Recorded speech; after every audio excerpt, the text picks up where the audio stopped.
Það alltaf mikið að vera síðustu vikuna á Raufarhöfn ár hvert. Þá haldin menningarvika sem nær hámarki á svokölluðum hrútadegi sem haldin hér inn í þessari hlöðu. Ég heilsaði upp á fólkið og fékk að vita hvað gerist á hrútadegi. Þá spyr ég bara eins og bara hvað að vera hér í dag? Það sem sagt hrútadagur. Við byrjum á menningarviku og endum á hrútadegi með þessari glæsilegu hrútasýningu. Og já, þessi hrútadagur svona, hvað að segja, eins konar uppskeruhátíð bænda á svæðinu og eins hagræðing bara.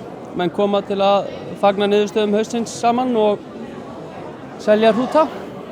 Og eru þá að einfalda fyrir sér söluna, koma bara með allan hópinn, taka einn dag í að selja það sem þeir eru með í boði. Og alltaf til nóg af hrútum til að selja og kaupa? Já. Það bara svoleiðis. Það svo góði bændur á svæðinu. Og segir mig, hvernig fer þetta fram? Ég sé að þeir eru í bás og hvað svo? Þeir eru það kemur hver og einn bóndi með sinn hóp og með sína hrúta í sér krubbu eða bás og svo bara með upplýsingar hrútana. Kaupendur sem koma á svæði, þeir skoða hrútana, bara þukla þá og sjá upplýsingar á blaði og lítist þeim á gripina þá kaupa þeir þá. Ef það eru fleiri en eitt sem vilja sama hrútinn, þá hann boðinn upp.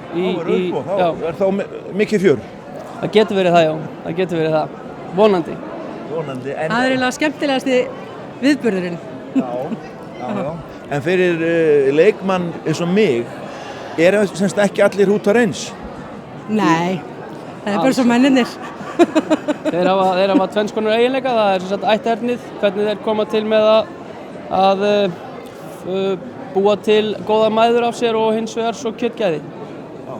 Og við viljum sameina þessa eiginleika sjálfsögðu. Og hvað þetta búið að vera lengi hjá ykkur? Komin hefð á þessa viku? Já, klárlega. Okkur Baldri telst til að þetta hefði byrjað 2005. Við byrjum í kringum 2014 í þessari nefnd og setjum í enn. Já, ekkert að hætta?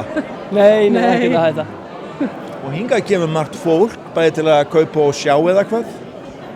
Já, kaupa og sjá og koma og hafa gaman og svo það dagskrá á kvöldin líka. Já. Það eru tónleikar og viðburðir á kvöldin hérna. Menningarvikan og svo þetta síðasti dagurinn. Sóli Hólm var hjá okkur í gær, það var fullt hús hjá okkur í félagsheimilinu og í kvöld eru heiðurstónleikar fyrir hann Jónas Friðrik okkar. Ríóskáldið. Já. Forsætisráðherra. Segðu sauðfjárbænda sonur, það flott á mig. Þeir segja alltaf ég sé formaður en ég engin formaður. Já, meinarðu nefndalega sér? Já, bara svona, já. Við stjórnum þessu bara. Já. Þeir stjórnum þessu? Já. Það bara svoleiðis. Hvað skemmtilegast við hrútadaginn? Klárlega bara félagskapurinn og gleðin. Hitt aukaatriði. Þetta bara uppskeruhátíð. Þetta bara koma saman og hafa gaman. Hitti marga vini. Þetta svo svipað á töðugjöld bara. Hitti fullt af vinum og eins og fylgir fullt af fólki líka sem þú kannski langar ekki að hitta sko. Frábært mál. Nákvæmlega. Þetta var fínt. Já.